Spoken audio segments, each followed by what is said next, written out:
नमस्कार मित्रांनो, स्वागत आहे तुमचं आताच्या ब्रेकिंग न्यूजमध्ये। मित्रांनो, मी पुन्हा येईन असं म्हणणारे देवेंद्र फडणवीस आता पुन्हा आलेले आहेत आणि आता महाराष्ट्राच्या मुख्यमंत्रीपदी एकमताने त्यांची निवड करण्यात आलेली आहे। उद्या म्हणजेच 5 तारखेला त्यांचा शपथविधी होणार आहे। तर मग आज नक्की काय काय घडलं ते जाणून घेऊयात। तर आज भाजपच्या विधिमंडळ पक्षनेतेपदी देवेंद्र फडणवीस यांची एकमताने निवड करण्यात आली। भाजपच्या विधिमंडळ पक्षाच्या बैठकीमध्ये आमदारांनी देवेंद्र फडणवीस यांची विधिमंडळ गटनेतेपदी एकमताने निवड केली। या सर्व निवड प्रक्रियेनंतर आता देवेंद्र फडणवीस हे राज्याचे नवे मुख्यमंत्री होणार हे आता स्पष्ट झाले। देवेंद्र फडणवीसांची विधिमंडळ गटनेतेपदी निवड झाल्यानंतर देवेंद्र फडणवीसांनी सगळ्यांचे आभार मानले। एकमताने माझी विधिमंडळ गटनेतेपदी निवड केली। यावेळी निवडणूक अतिशय ऐतिहासिक झाली।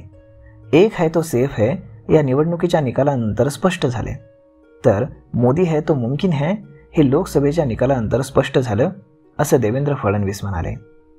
यानंतर विधिमंडळ पक्षनेतेपदी निवड झाल्यानंतर देवेंद्र फडणवीसांनी पहिलं भाषण केलं आणि त्याच्यामध्ये पहिले 10 मुद्दे मांडलेले आहेत जे फारच महत्त्वाचे आहेत। तर तेच आजच्या व्हिडिओमध्ये आपण जाणून घेऊयात। ते म्हणाले की सगळ्यांचे आभार की एकमताने माझी विधिमंडळ गटनेतेपदी निवडणूक केली। यावेळी निवडणूक अतिशय ऐतिहासिक झाली। एक है तो सेफ है हे या निवडणुकीच्या निकालाने स्पष्ट केलंय, तर मोदी है तो मुमकिन है हे लोकसभेच्या निकालानंतर स्पष्ट झालं।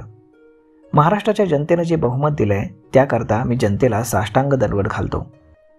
इथं मनानं उपस्थित असलेले मुख्यमंत्री एकनाथ शिंदे आणि उपमुख्यमंत्री अजित पवार यांचेही आभार मानतो। ज्या प्रक्रियेने आपण निवडून येतो त्या संविधानाची 75 वर्ष पूर्ण होत आहेत, म्हणून हे महत्त्वाचं आहे। माझ्याकरता भारताचं संविधान सगळ्यात महत्त्वाचं आहे। प्रत्येकाला जगण्याचा अधिकार त्यानं दिलाय। राजमाता अहिल्यादेवी होळकर यांच्या 300व्या जयंतीनिमित्त मी त्यांना नमन करतो।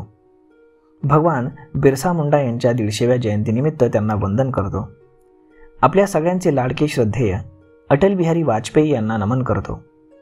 आपली प्राथमिकता आपण सुरू केलेली योजना आणि महाराष्ट्राला सर्व आघाड्यांवरती पुढे नेण्याकरता आपण कार्यरत राहू। 2019 साली जनतेचा कौल आपल्याला मिळाला होता, परंतु दुर्दैवानं तो कौल हिसकावून घेत जनतेशी बेईमानी केली गेली। सुरुवातीच्या 2.5 वर्षांच्या काळामध्ये राज्यामध्ये आपल्या आमदारांना त्रास दिला गेला, तरीही एकही आमदार आपल्याला सोडून गेला नाही।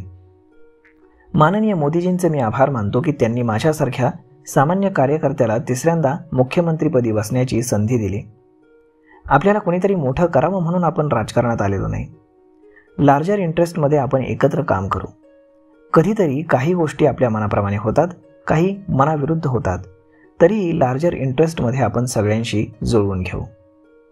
तर आज विधिमंडळामध्ये काय घडलं तेही पाहूयात। तर भाजपच्या विधिमंडळ पक्षाच्या बैठकीमध्ये चंद्रकांत पाटील आणि सुधीर मुनगंटीवार यांनी देवेंद्र फडणवीस यांच्या नावाला विधिमंडळ गटनेते पदाचा प्रस्ताव मांडला।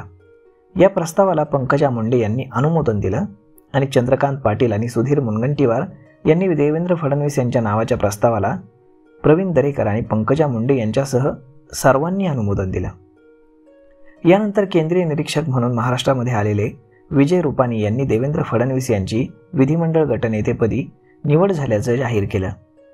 देवेंद्र फडणवीस यांचं नाव जाहीर होताच विधिमंडळामध्ये देवाभाऊच्या घोषणा देण्यात आल्या। देवेंद्र फडणवीसांची विधिमंडळ गटनेतेपदी निवड झाल्यानंतर राज्यातील भाजपच्या कार्यालयामध्ये जोरदार जल्लोष हा साजरा करण्यात आला। तर मग मित्रांनो, अशा पद्धतीनं आता देवेंद्र फडणवीस हे आता महाराष्ट्राचे पुन्हा एकदा मुख्यमंत्री होणार आहेत।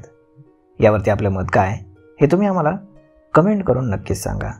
आणि जर हा व्हिडिओ तुम्हाला आवडला असेल तर आपल्या जवळच्या मित्रमंडळींसोबत देखील हा व्हिडिओ तुम्ही शेअर करायला विसरू नका। धन्यवाद।